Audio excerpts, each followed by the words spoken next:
Ya, semakin menarik perbincangan kita di pagi hari ini. Nah, Pak, tadi sudah sempat bertanya, pekerjaan sebagai dandim yang ada di Bitung tentunya banyak hal yang harus dilakukan begitu. Untuk membagi waktu istirahat dan juga pekerjaannya seperti apa kira-kira? Em, Kalau istirahat tadi Mbak tadi ada bilang kalau tidurnya bagaimana? Kalau Iya, tidur pasti saya merem, Mbak. Matanya saya pasti akan tertutup lah iya. begitu. Membagi itu jabatan komandan ya.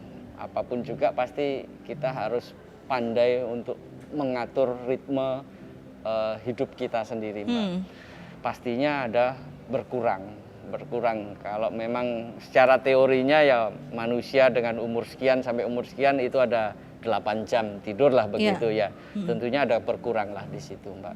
Dan waktu saya lebih banyak membagi apabila itu Sabtu dan Minggu atau weekend, saya lebih banyak adalah berkumpul dengan keluarga. Oke. Tapi pada saat hari weekdays, yaitu Senin sampai hari Jumat, saya lebih fokus kepada tugas, lebih tugas. Jadi saya membaginya di situ, karena saya punya teori pekerjaan ditambah keluarga sama dengan 100, Mbak. Oke. Apabila pekerjaan kita itu 60, lebih banyak waktu kita di pekerjaan, maka di keluarga pasti 40, karena untuk mencapai nilai 100, Iya. seperti itu. Berarti kalau seperti itu kan ada yang dikorbankan begitu ya, Pak? Pastinya, Mbak, tentunya. Oke. Nah, sejauh ini yang Bapak rasakan menjadi sebagai seorang dandim, pekerjaan tersulitnya apa, Pak, kira-kira?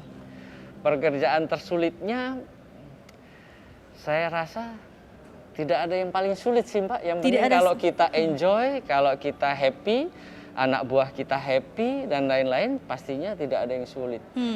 Sulit tentunya kalau sesuatu hal yang tidak direncanakan. Oke. Contoh, karena kita ada tugas, Kodim itu adalah penanggulangan bencana, Mbak. Bencana itu tidak bisa kita rencanakan. Ya.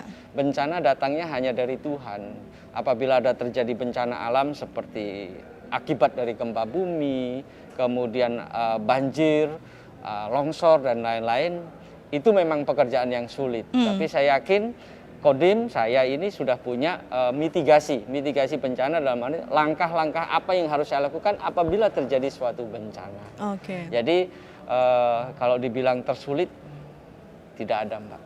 Semua Tidak masih ada. bisa diatasi begitu, Pak, Masih ya? bisa, selama kita masih bisa komunikasi dengan instansi-instansi yang lain, komunikasi dengan Pak Wali Kota atau Kepala Daerah, instansi yang dari BPBD dan lain-lain, saya yakin masih bisa. Oke. Nah, saya penasaran, Pak, kalau Bapak sehari-hari itu pekerjaannya seperti apa? Dari pagi sampai sore atau sampai malam pekerjaannya kira-kira? Pekerjaan kita non-stop, Mbak, 24 Non-stop. jam, 24 jam, tapi tetap harus kita bagi. Apabila dandim terlalu banyak, ini juga kasihan anak buah, mereka Iya. nggak istirahat kan. Jadi ada beberapa tugas yang saya delegasikan, ada tugas yang memang saya empowering lah, Mbak, gitu, hanya manage saja atau itu. Jadi kegiatannya pagi olahraga, kita olahraga di Kodim jam 7 hingga jam 9. Kemudian jam 9 kita sudah masuk kantor lagi seperti rutinitas. Kenapa pagi saya harus wajibkan anak buah saya olahraga? Karena biar kesehatan mereka akan lama gitu loh, Mbak. Biar terjaga lama. Jadi begitu ya? menjaga supaya tidak ada sakit. Kalau dia ada sakit, tentunya sehari dia akan libur bekerja, 2 hari libur bekerja. Contoh demam saja mungkin 3 hari lah Iya. begitu. Jadi saya olahraga lah. Olahraganya ya simpel saja, jalan kaki. Kadang yang mau jogging silahkan jogging. Iya. Kadang kita pas lagi seperti ini bisa futsal, ada tenis lapangan, ada tenis meja, ada badminton. Jadi kita manfaatkan semua yang ada. Sore hingga sampai dengan sore kita monitoring wilayah, Mbak. Monitoring dalam artian karena wilayah saya ada luas sekali, jadi kita sifatnya monitor apa yang terjadi di wilayah atau di daerah masing-masing. Begitu. Oke. Nah, Pak, tadi kan Bapak sudah menyebutkan bahwa hobinya juga salah satu adalah memancing. Kapan itu, Pak, dilakukan kira-kira? Mancing saya sangat hobi, tapi maaf, Mbak, saya bukan mancing laut. Ya. Mancing laut, tapi saya adalah mancing di alam liar, Oke. ikan tawar. Jadi bukan di kolam ikan, tapi saya lebih suka di sungai, di sungai kecil maupun sungai Di besar. mana itu biasanya, Pak? Saya biasa di Membe, Mbak. Di Membe. Di Membe. Oke. Di sana memang banyak ikan, tapi kolam ikannya banyak memang. Tapi saya sungai-sungai kecil, danau, saya kadang pernah ke Tondano dan lain-lain. Ya sekedar hobi. Karena memang waktu kecil rumah dekat sungai sih, Mbak. Jadi itu merupakan hiburan. Dan jangan salah, Mbak, mancing itu selain melatih kesabaran kata orang, itu melatih fokus, Mbak. Oke. Melatih fokus. Jadi kalau di tentara harus ada fokus. Iya. Pada saat kita menembak harus fokus. Nah, untuk melatih mendukung di situnya menggunakan mancing itu, saya hobi mancing itu melatih fokus, Mbak. Kemudian kita akan tahu alam. Pada saat kita memancing tentunya cuaca mendung, Ya. cuaca apa. Nah, itu kita menyatu dengan alam di situ, Mbak.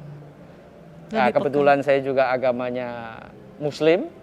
Jadi di sela-sela saya memancing,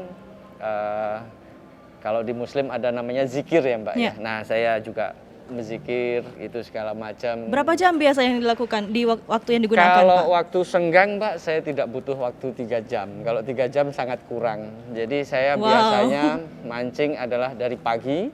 Memang sudah saya rencanakan dan saya niati dan saya sudah izin tentunya sama istri lah, Iya. sama keluarga. Ya pulang biasanya jam 4 sore sudah pulang. Oke. Begitu. Cukup waktu yang panjang begitu ya? Panjang, lumayan lah dapat lauk pauk piring banyak ini kan.